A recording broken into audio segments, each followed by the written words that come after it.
Welcome to Rizvi's e-learning channel.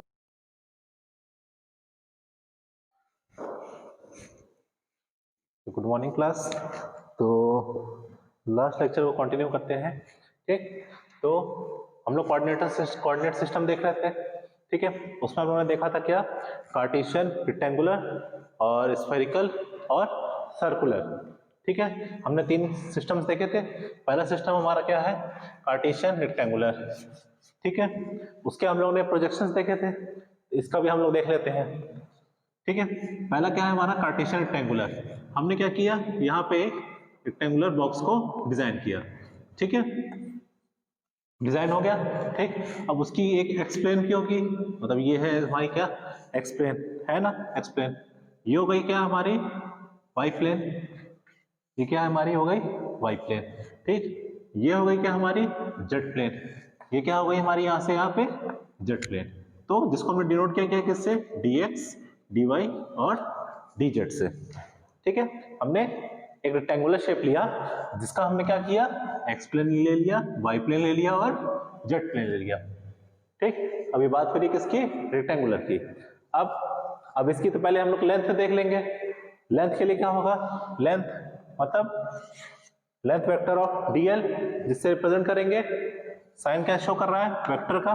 ठीक है, dl इसका हो जाएगा, क्या होगा हमारा dx ax, मतलब पहले तो क्या हो गया dx ax plus dy ay plus dz az।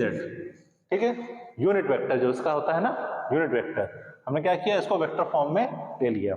अब हमने क्या किया, एरिया निकाला किसका, एक्स डायरेक्शन का, पहले इसका एक्स डायरेक्शन का, मतलब इसका।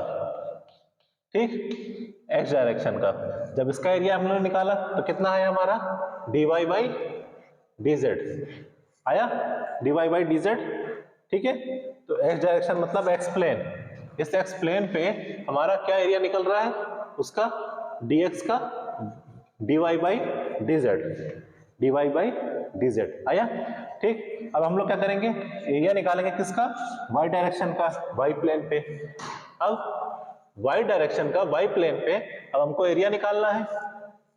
ठीक है, अगर हमने कहा कि अगर ये हमारे पास एक, हमको इसका एरिया निकालना है, ये हो गया इसका y प्लेन, तो उसको हम लोग कैसे डिनोट करेंगे, dz और इसका x प्लेन, एक पीछे भी होगा ये वाला, तो क्या होगा इसका x प्लेन, और ये हो गया हमारा क्या, इसका z प्लेन।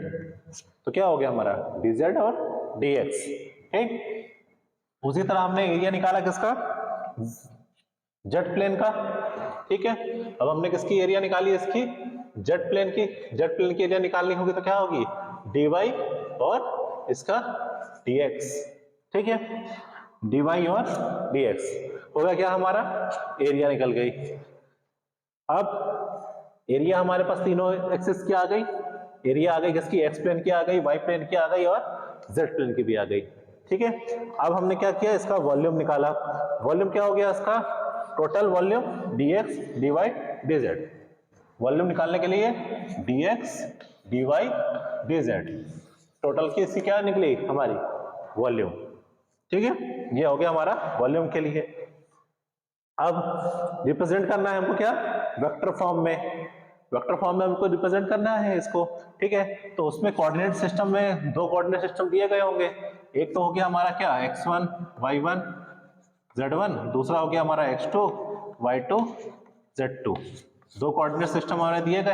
अब भाई हमको यूनिट वेक्टर में इसको फॉर्म करना है ना, तो x1 y1 z1 और x2 y2 z2 हमारे पास क्या हो गए, दो यूनिट्स हो गए। ठीक, अब हमने वेक्टर ये निकाला।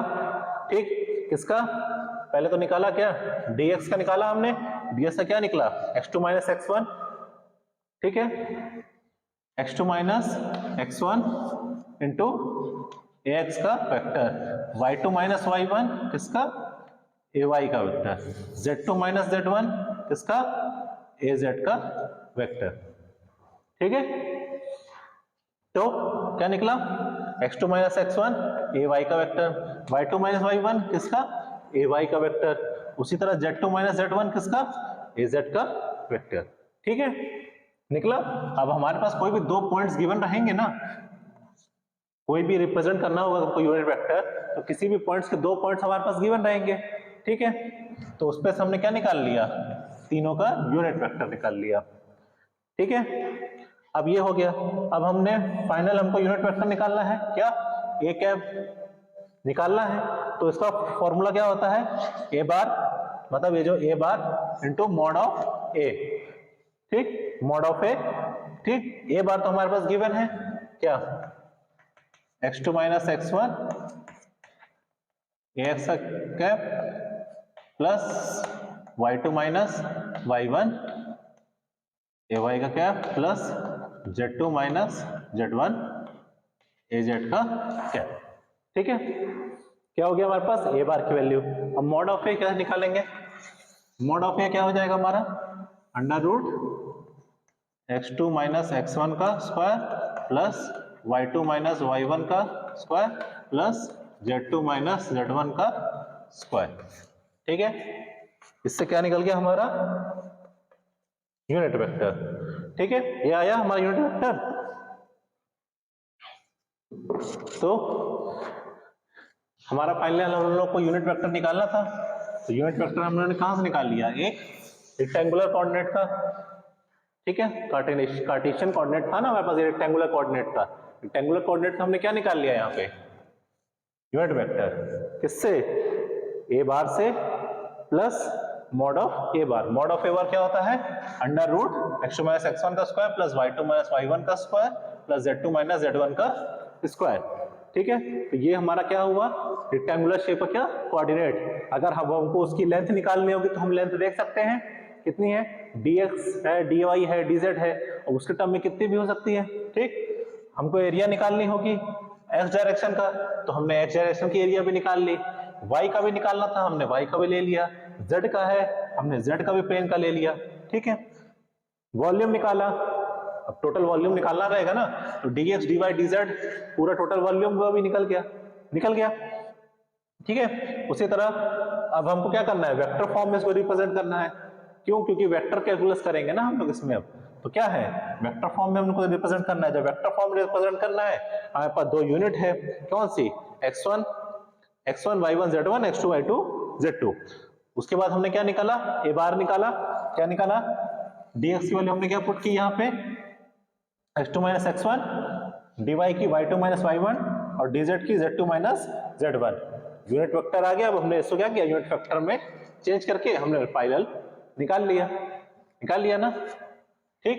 तो इस तरह हमारा क्या निकला, ये रेक्टेंगुलर का। अब इसी तरह हम लोग नेक्स्ट में देखेंगे क्या, अपने सर्कुलर का, फिर उसके नेक्स्ट में देखेंगे किसका, स्फेरिकल का, ठीक है। तो थैंक यू क्लास।